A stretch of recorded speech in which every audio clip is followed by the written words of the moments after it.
I want American media to admit its biases. That's it.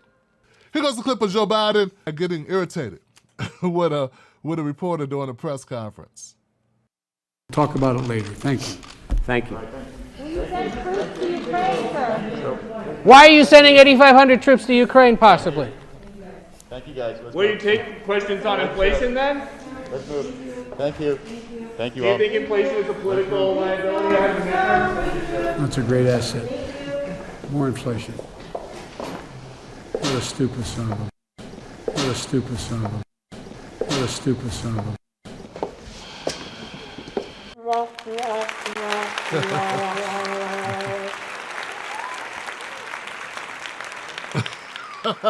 Okay, so Joe Biden didn't like that question. President Joe Biden called a reporter a stupid son of a bitch after he was asked whether inflation was a political liability in the midterms. Now, Peter Doocy is the guy who asked the question, and he is a Fox News reporter. He is known for needling the president and for his clashes with the White House press secretary, Jen Psaki, during daily briefings. Peter Doocy, White House correspondent for Fox News, and has been there since 2021. And it says here, it didn't seem as if Biden was speaking directly to Doocy, though it's unclear whether the moment was a hot mic mistake or meant for the room to hear. Well, here's the thing, guys. Joe Biden was talking, the mics were on, and it looked like he kind of knew people could hear him. He just did not give a damn. That's right. It appeared to me that Biden didn't give a shit. He was saying what he thought. He wasn't responding to the question in as much as expressing his distaste for the question. I mean, are we ever going to keep things real? You know, are we allowed to keep things real in America? Everyone has to lie and cover up. Joe Biden doesn't give a damn, okay? Now, this is my thing about this. I don't give a shit about what Joe Biden just said. Yes, he used profane language. Really not that new for Joe Biden, okay? And he was rude to this guy. And this guy's yelling stuff out at the end of the press conference, and so was the other guy from CBS. My only problem with this, if there is a problem to be found, is that there's no consistency. If this would have been Donald Trump or a Republican, you guys would lose your minds. It'd have been, oh God, how horrible Trump is. Trump's so horrible, he used the word SOB in referring to a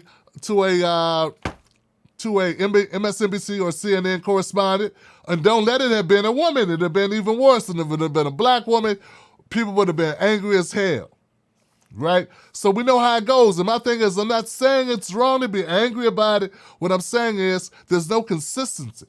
So don't be angry at Trump for saying it, but then when Biden does it, I think some people are kind of glad he did it. And that's because people can't. I just want people to admit that they're not fair, that they're hypocrites, and that it all depends on what team you're playing for. That's my point here. I want people to admit it. I want American media to admit its biases. That's it. I don't expect that to change, but I'm tired of people acting like it's fair and balanced. I'm tired of people pretending that they are open and that it's a clear playing field, and that their analysis and their commentary is not colored by who's paying them and what side of the aisle they reside on and where the bag is coming from. That's my thing, okay? So, hey, Joe Biden uses colorful language. That's one way to put it. If it would have been Trump or any Republican probably, it would have been how horrible he is, kids are watching, what does this say about America? And it would be a big thing. Now, look guys, I've been busy today. It's been a very busy day for me. I have not been all over corporate media. I hate being over corporate media, looking at what they're talking about anyway.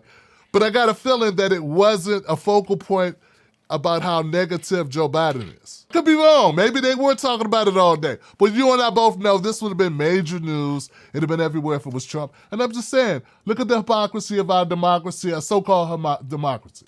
It appears that Joe Biden reached out and cleared the air, said it was nothing personal. He cleared the air, and I appreciated it. We had a nice call, said Doocy. He said, it's nothing personal, pal. And I told him that I appreciated him reaching out. Okay, so, hey, Ducey doesn't care, evidently. And I guess we're supposed to just walk away from that. My point is that, of course it's personal. The president of the United States called you a stupid son of a bitch. If Trump called someone a stupid son of a bitch, it would be a big deal. And I guess this is why people love Trump, because they could get a news cycle out of it that they could ride for a while. This guy won't even play ball when it's Joe Biden. He just lets it go and like, okay, it's all good. I'm glad you called to apologize, whatever. It is what it is. Not saying it's the end of the world, just saying notice the differences of how things are treated depending on who's in office. And that's all I'm pointing out. That's all I'm pointing out.